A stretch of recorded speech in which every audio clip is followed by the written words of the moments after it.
we at though? And we in Memphis with the right now, in the M right now. You know where these rappers don't come to.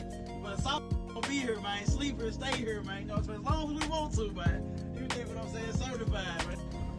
It's a normal day in the South Side, like. Yeah, normal day in the South Side, P. Go yards everywhere, diamonds everywhere, just bankrolls everywhere, money everywhere, just whatever, everything. New video shows the frantic moments. Police say multiple shooters targeted a group of rappers in downtown Memphis Saturday. The entire incident captured on a nearby business's surveillance camera. Well, this afternoon, police are looking for a white Dodge Charger captured in the footage. Fox 13's Daniel Wilgerson is going frame by frame of this video. He joins us live near the Westin Hotel, in fact, not far from FedEx Forum. Daniel, this video, it may be the key to MPD's investigation. Good evening, Darcy. Good evening to you at home. I tell you, it seems these days all of the crimes are captured by camera. They're captured by a lens. This particular lens came from a camera up high. It was a regular Saturday afternoon in downtown Memphis. The sun was out. People were walking around, enjoying their day near one of the city's most upscale hotels. The kind of place where nothing bad is supposed to happen. But just before 3 o'clock, everything changed. Gunshots rang out in broad daylight. Right outside the front of a luxury hotel, in the middle of the city, in front of witnesses. A young man, a rapper who had worked hard to build a new life far away from Memphis, had come back home to see the people he loved. He never made it back. Here's what makes this story even harder to swallow. This wasn't random. The people who pulled those triggers, they knew exactly who they were coming for. So the real question is, why? Welcome to Homicide Exposed, the channel where we tell the stories that demand to be heard, one case at a time. If this is your first time here, make sure you hit that subscribe button so you never miss a case. Today's story is one that will stay with you long after this video ends. Before we get into it, we want to hear from you. Have you ever known someone who worked hard to leave a dangerous situation behind, only to get pulled right back in? Drop your answer in the comments. We read every single one. Now, let's get into it. To understand this story, you first need to know who this man was. His name was Latorian Hunt. He was 27 years old, but to the music world and to everyone who followed his journey, he was known as Sayso P. Latorian grew up in the Raleigh neighborhood of Memphis, Tennessee. If you know Memphis, you know Raleigh. It's a neighborhood where life can be tough, where young people grow up fast, and where the wrong place at the wrong time can cost you everything. And Latorian saw that firsthand. When he was just 17 years old, he lost a close friend to gun violence.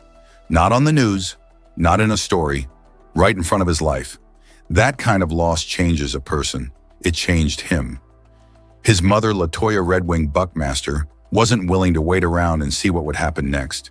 She made a decision that only a mother who truly loves her child could make. She packed up their lives and moved them to Miami, Florida. Away from the streets, away from the pain, away from Memphis, and it worked. In Miami, Latorian found his voice. He threw himself into music and built a name for himself as a rapper. He wasn't just talented, he was driven. He had the kind of hunger that you can't teach.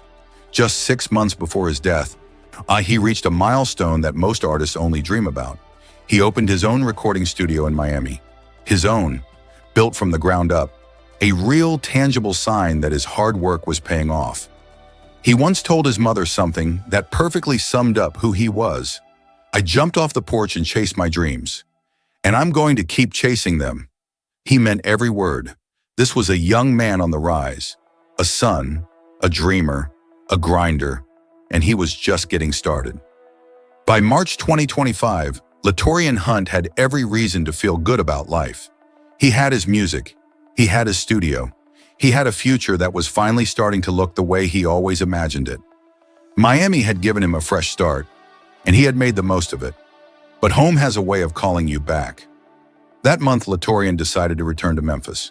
Not for business, not for music, simply to see the people he loved, his family, his friends, the people who knew him before the fame and the studio and the stage name.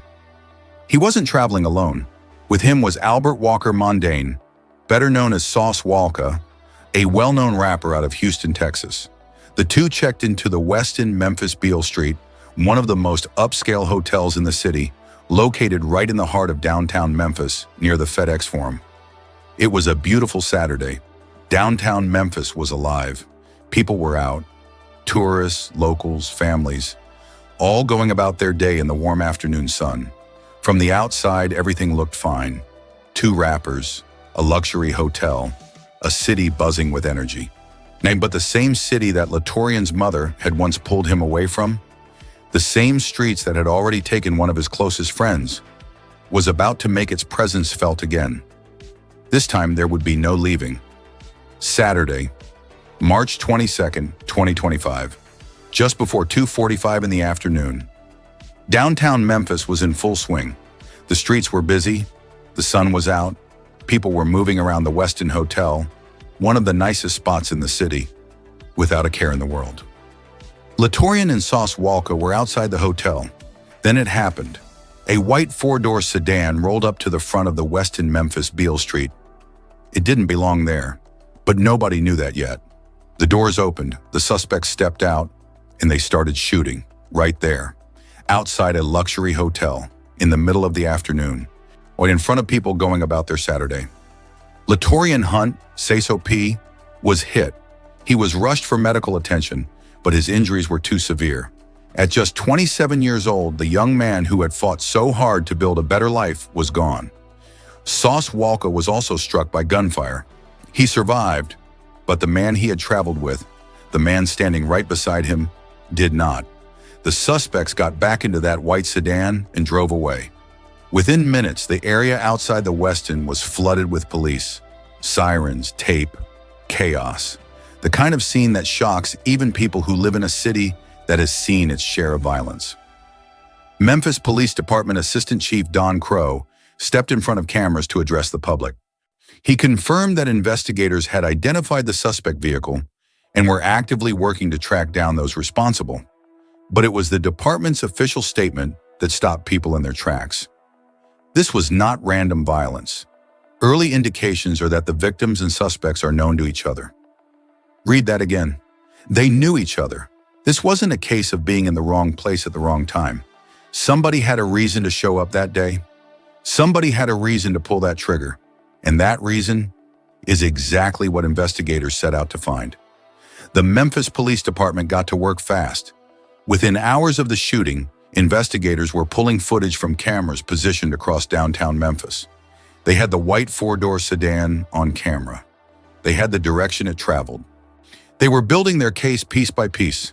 MPD made it clear to the public, this was not a reason to fear downtown Memphis.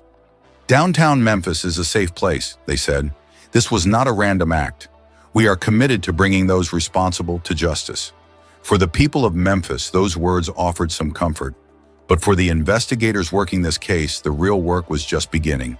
By March 26th, just 4 days after the shooting, police had identified their first suspect. His name was Jaden Dandridge. He was 21 years old. An arrest warrant was issued, and it looked like the case was moving in the right direction. Then came the twist nobody saw coming. Before police could get to him, Dandridge was found dead in Houston, Texas. Just like that, the warrant was withdrawn.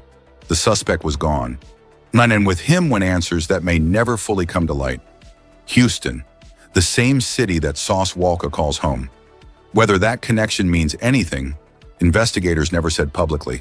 But one suspect was dead, and the person many believed was the main trigger man was still out there, somewhere on the run. Before we get into who police believe pulled the trigger, we want to hear from you. Was this a robbery gone wrong? Or was this something deeper? A personal beef that had been building for a long time? Drop your thoughts in the comments right now. We read every single one. Now, back to the story. One suspect was dead, but the investigation was far from over. On March 31st, 9 days after the shooting, Memphis police issued a warrant for a second suspect. His name was Kevin Brown Jr. He went by KJ. He was 23 years old. And the charges against him told a very interesting story. KJ Brown wasn't just charged with murder.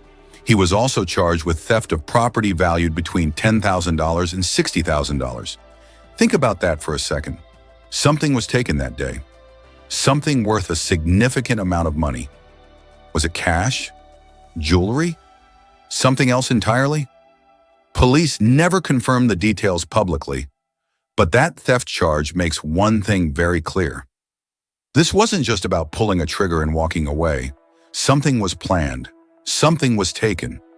Remember what MPD said from the very beginning. The victims and the suspects knew each other. This was targeted, and now with a theft charge added on top of a murder charge, the full picture was starting to come into focus. But KJ Brown wasn't waiting around to face those charges. He ran. When with an active warrant out for his arrest, Brown disappeared. And now it wasn't just Memphis police looking for him. It was a full-scale manhunt.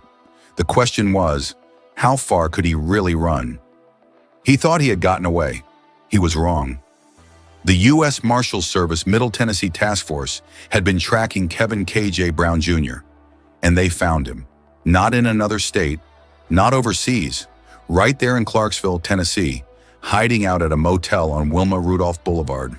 There was no dramatic standoff, no chase, no struggle. Kevin Brown was taken into custody without incident. Just like that, the man who allegedly walked up to Sayso P in broad daylight and opened fire was in handcuffs. The Clarksville Police Department played a key role in making that arrest happen, and the marshals were quick to credit their assistance.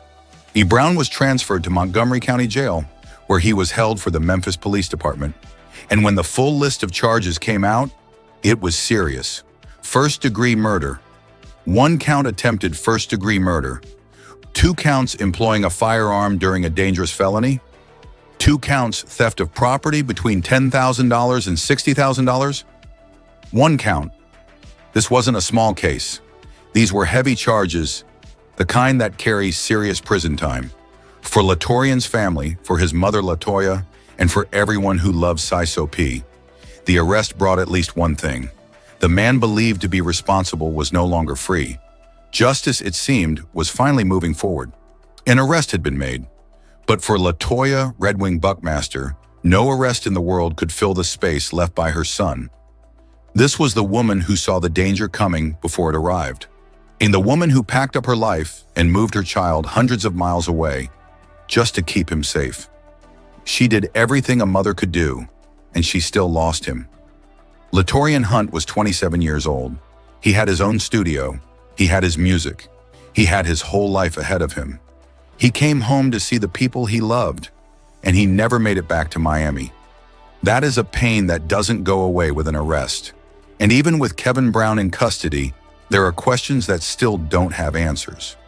What was the true motive behind the shooting? What exactly was stolen that day?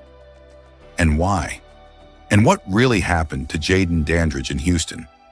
Was his death connected or just a coincidence? Some of those answers may come out in court. Others may never come at all. And that is the hardest part of cases like this.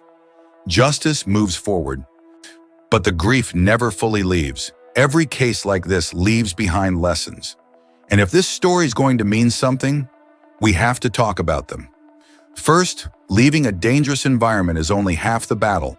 Going back, even briefly, even with good intentions, can put you right back in harm's way. If you have moved on from a dangerous situation, protect that distance. Second, this case shows exactly what happens when agencies work together. Memphis Police, the U.S. Marshals, and the Clarksville Police Department all played a role in bringing a suspect to justice. That kind of teamwork saves lives and closes cases. Third, success in the music industry does not automatically erase old conflicts. For artists coming up from tough environments, the line between the old life and the new one has to be carefully managed. Your past doesn't always stay in the past. Latorian Hunt chased his dreams all the way to Miami. He built something real. He made his mother proud.